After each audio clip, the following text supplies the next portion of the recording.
प्रधानमंत्री नरेंद्र मोदी को उनके संसदीय क्षेत्र वाराणसी में लोकसभा चुनाव के दौरान चुनौती देने के लिए महामंडलेश्वर हिमांगी सखी सामने आई हैं। हिमांगी सखी वाराणसी लोकसभा सीट से अखिल भारत हिंदू महासभा की उम्मीदवार घोषित हुई हैं।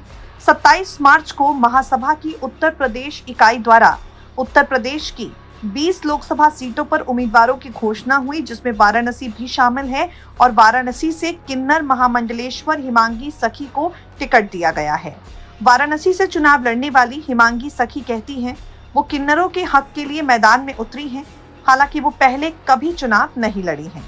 देश में होने वाले लोकसभा चुनाव में सबसे अंतिम 7वें चरण के तहत प्रधानमंत्री नरेंद्र मोदी के संसदीय क्षेत्र वाराणसी में मतदान होने हैं।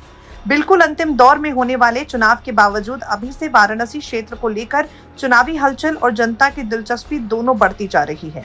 किन्नर महामंडलेश्वर हिमांगी सखी वाराणसी से प्रधानमंत्री नरेंद्र मोदी को टक्कर देने के लिए चुनावी मैदान में उतरी हैं। वाराणसी से हिंदू महासभा की घोषित उम्मीदवार किन्नर हिमांगी सखी का कहना है, मैं पहली बार किन्नर समाज के लिए चुनाव में उतरी हूँ।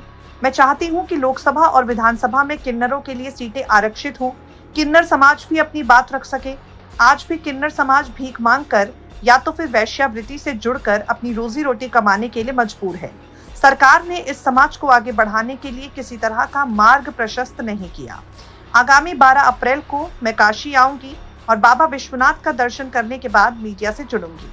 आपको बता दें, पूरी तरह से इस बार वाराणसी के चुनाव पर भी सबकी नजरें टिकी हुई हैं।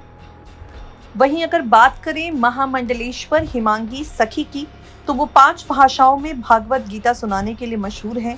वो पंजाबी, गुजराती, हिंदी, अंग्रेजी और मराठी आदि भाषाओं में भागवत कथा सुनाती हैं।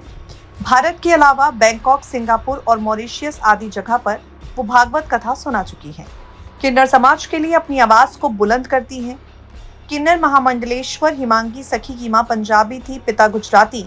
इनका बचपन महाराष्ट्र में बीता, लेकिन माता पिता के निधन के बाद वो वृंदावन पहुंची और शास्त्रों का अध्ययन शुरू कर दिया।